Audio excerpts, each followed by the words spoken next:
Dzień dobry. Laurowiśnia. Jeden z najbardziej pożądanych krzewów na żywopłoty. Laurowiśnie można w bardzo prosty sposób ukorzenić. Trzeba sobie pobrać takie oto gałązki półzdrewniałe. Zobaczcie, one tutaj odchodzą od takiego głównego pędu. No i stosując się do kilku zasad, można sobie ten krzew ukorzenić. Pobiorę sobie teraz kilka tych gałązek takim oto ostrym narzędziem i pokażę Wam, jak to się robi. Na samym początku zrobię sobie takiej domowej roboty ukorzeniacz z węgla aktywnego. Wystarczy taki kawałek drewna, spalonego drewna, rozetrzeć na takie drobne kawałeczki. No i mamy świetny materiał do ukorzeniania. Jeśli chcecie, aby uchronić Wasze młode sadzonki przed bakteriami, gniciem, czy też chorobami grzybowymi, no to warto zastosować taki właśnie węgielek. No i jest to taki darmowy sposób na ukorzeniacz. Można sobie również kupić taki gotowy ukorzeniacz w sklepie, no ale to jest już Wasz wybór. Ja zastosuję właśnie taki. Kolejny etap to przygotowanie podłoża. Ja wychodzę z założenia, że taka ziemia musi być świeża i najlepiej, jeśli jest to ziemia kompostowa. Właśnie taką ziemię sobie tutaj pobrałem z kompostownika i przesiewam przez takie właśnie sito, a końcowy etap, czyli taka ziemia już fajna, drobna, posłuży mi do ukorzenienia laurowiśni. Z tym, że dodam tam jeszcze pewnego dodatku, o którym zaraz, a sama ziemia wygląda w taki sposób.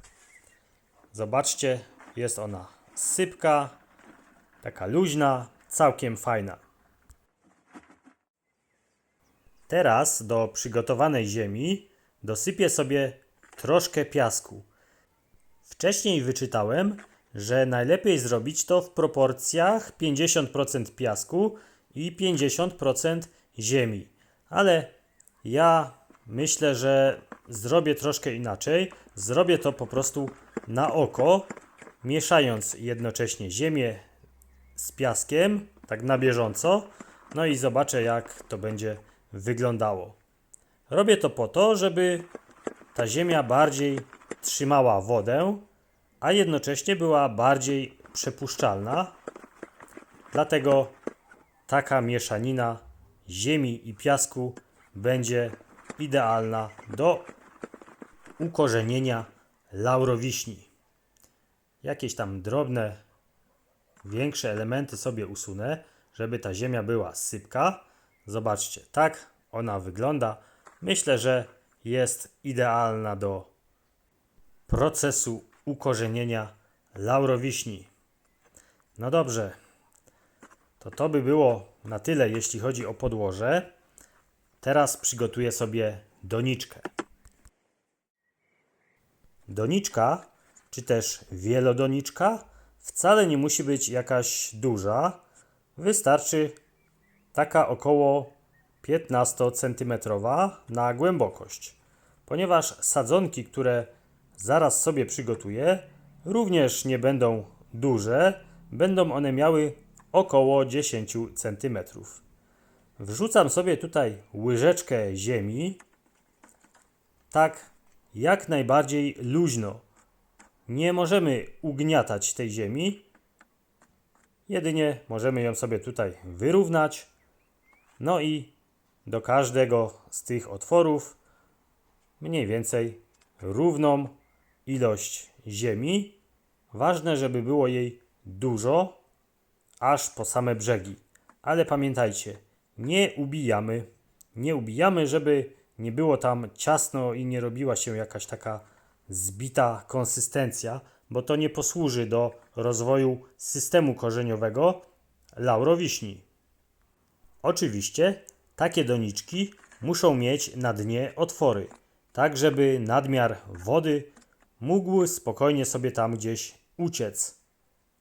Bo takie sadzonki nie mogą być ani przelane, ani wysuszone. Powinny być lekko wilgotne. Takie właśnie warunki powinna zapewnić ta świeża ziemia kompostowa i piasek. No, myślę, że tak jest idealnie. No i teraz najważniejsze, czyli przygotowanie naszych gałązek do ukorzenienia. Zobaczcie, ile sobie tego pobrałem. Spróbuję sobie wybrać jedną gałązkę, tak do zaprezentowania, a resztę zrobię już poza kamerą. Myślę, że taka będzie idealna. Idealna do przygotowania małych sadzoneczek. No to tak, ucinamy sobie tą gałązkę jak najbardziej pionowo i zobaczcie, z tej sadzonki taką 10 cm musimy sobie jeszcze wyodrębnić. Akurat tą gałązkę mogę sobie podzielić na dwie i powstaną dwie takie 10 cm już prawie gotowe sadzoneczki. Obrywamy dolne listki, bo nie są one potrzebne w procesie ukorzeniania. Robimy to delikatnie, żeby tutaj jakoś nie uszkodzić struktury tej gałązki. Można pozostawić 2 lub 1 listek. I dodatkowo, czekajcie, usunę sobie te listki. Ucinamy same listki o połowę. Ciach i jeszcze raz ciach. No i mamy gotową sadzonkę. Teraz w przygotowanej wielodoniczce zrobię sobie otworki. Po co te otworki? Ano, za chwilkę będę maczał te gałązki w tej substancji ukorzeniającej. No i nie chcę, aby kiedy wsunę te gałązki do ziemi, żeby ten proszek mi się gdzieś tam zesypał. Dlatego przygotowywuję sobie takie otworki, żeby już tam na dnie było to również umieszczone z tym ukorzeniaczem. No i gotowe. Mogę przystąpić do wkładania sadzonek. Gałązkę moczę sobie w wodzie, po to by było łatwiej związać to wszystko z tym węglem aktywnym, który sobie już tutaj wrzuciłem do woreczka. Troszkę trzeba się z tym pobawić, ale jak widzicie, da się to zrobić. No i po to są te dziurki, żeby swobodnie umieścić właśnie taką gałązkę wymieszaną z tym węglem w doniczce. No i tak jeszcze 10 razy, aż sobie tutaj wszystkie te doniczki uzupełnię tymi sadzonkami. Po włożeniu sadzonki można sobie tutaj delikatnie wyrównać. No i właściwie to wszystko razy 10. Tutaj jeszcze pokażę Wam. Zobaczcie. Oblepiona węglem i do dziurki. W sumie nie ma to żadnego znaczenia, czy mamy płynny ukorzeniacz, czy też taki w formie sypkiej. Zawsze musimy zrobić te otworki i do tych otworków wrzucić naszą sadzoneczkę. No dobrze, jeszcze jedna, tak żeby Wam przynajmniej połowę pokazać, a resztę zrobię poza kamerą. No i gotowe. Można rozpocząć proces ukorzeniania. Jedna mi tu jeszcze została. Umieszczę ją sobie gdzieś indziej. No i oczywiście musimy sobie jeszcze podlać nasze sadzoneczki. Nie robimy tego jakoś bardzo obficie, bo musimy pamiętać, że one muszą mieć wilgotno. Nie sucho i nie mokro. Dlatego najlepiej robić to bardzo rozsądnie, tak żeby tutaj ta woda nie wylewała się z tych otworków, no bo to będzie świadczyło o tym, że sadzonki są przelane.